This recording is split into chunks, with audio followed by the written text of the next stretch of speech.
नमस्कार, आपण पाहतात युगांतर महाराष्ट्र न्यूज. पाहुयाचे काय ठळक घडामोडी बातमी उल्हासनगरतून आहे.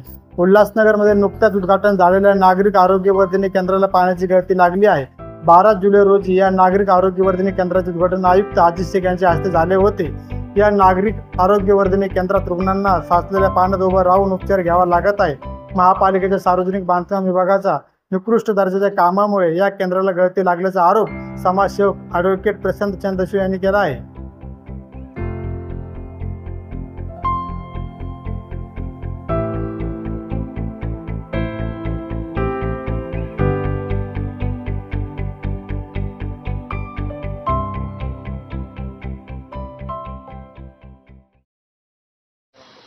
आत्ताच काही दिवसा पहिले याचं उद्घाटन झालेलं आहे.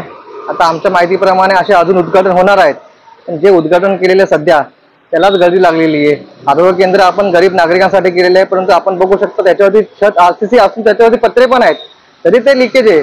लिकेजचं कारण असं आहे की जे बांधकाम केलं ते चुकीचं केलं, खराब पद्धतीने केलेलं आहे. त्याच्यावरती तो दर्जा अतिशय घाण आहे. तुम्ही बघू शकता आतमध्ये पाणी साचलेलं आहे. जे पेशंट येतात, रुग्ण येतात, त्यांना पाण्यामध्ये उभा राहावं लागतंय. आणि ते आपण जे औषध ठेवलेले आहेत त्या ठिकाणी पूर्ण पाणी भरलेलं आहे. आणि आजूबाजूला उद्या हे जे औषध ठेवलेलं आहे याचं पूर्ण नुकसान होण्याची शक्यता आहे. आमची अशी मागणी आहे की ज्या ठेकेदारीने हे केलं त्या ठेकेदारावर कारवाई व्हायला पाहिजे. आपण निवेदन दिलेलं आहे, काय सांगणार? मी आता निवेदन दिले. मी आरोग्य अधिकारी धर्मा मॅडम यांच्याशी संपर्क केला, कार्यकारी अभियंता शेवकाणी साहेबांशी संपर्क केला. त्यांनी सांगितलं की मी त्वरित जाऊन माणूस पाठवतो, त्याची पाहणी करतो, त्याच्यानंतर जशी जेवढे लवकर काहीतरी उपाययोजना करू आणि जे लिकेज आहे ते आम्ही बंद करू.